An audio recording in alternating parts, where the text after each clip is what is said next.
Magandang araw sa iyo, Suki! Ikaw ba ay nanunood ngayon gamit ang iyong smartphone or tablet?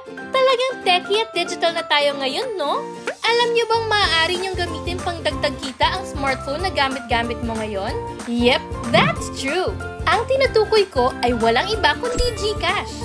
Ito ay isang type of service na talagang trending at hindi patutulugin ang iyong puhunan.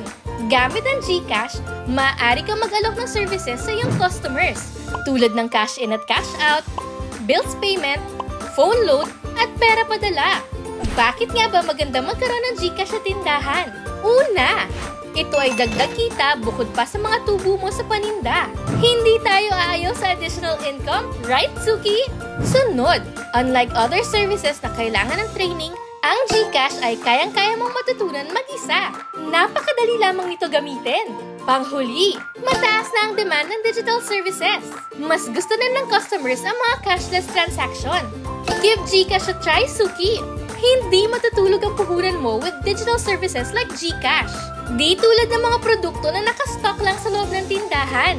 Dito, walang ma-expire, walang masisira, at walang masasayang basta tama ang transaction na gagawin mo. Winner ka dito! What do you think, Suki? Would you try GCash para sa iyong tindahan? Share your thoughts in the comments and huwag kalimutang mag-like and subscribe.